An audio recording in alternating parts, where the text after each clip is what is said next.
कता तुर डोंगरी कख ग घयंगरी म्यूजिक बाय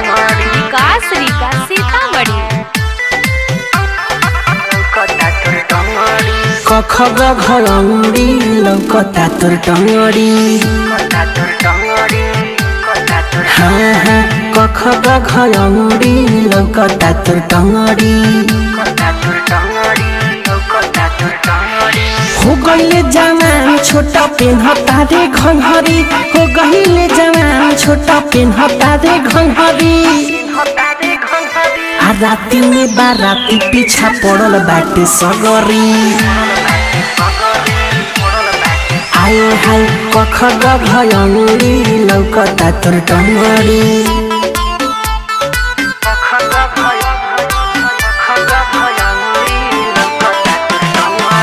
मिक्स बाय धीरज धनी।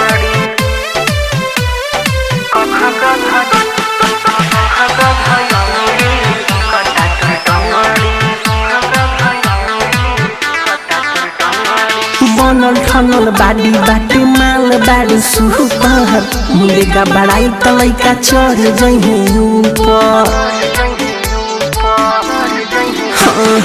बनल ठनल बाड़ी बाटे माल बाड़ी सुपर मुंडेगा बड़ाई तलैका चढ़ जइहे ऊपर बाड़े सब तैयार बन के गामा छाके पगरी बाड़े सब तैयार बन के गामा छाके पगरी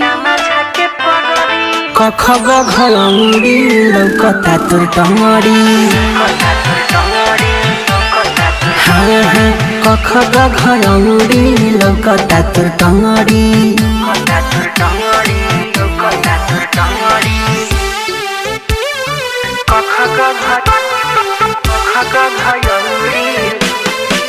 म्यूजिक बाय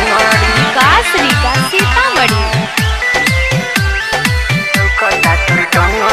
पिकअप से तहारा के ले जइहे उतार के मिठू निर्मल जोगेश छोड़ दे मजा हमार के पिकअप से तहारा के ले जइहे उतार के धीरज धनी पप्पू छोड़ दी मजा मार के धध के पाजाई टापा दी है सकगरी धध के पाजाई टापा दी है सकगरी कख ग घयंगरी लौकता तुर डोंगरी रे हाय हाय कख ग घयंगरी लौकता तुर डोंगरी।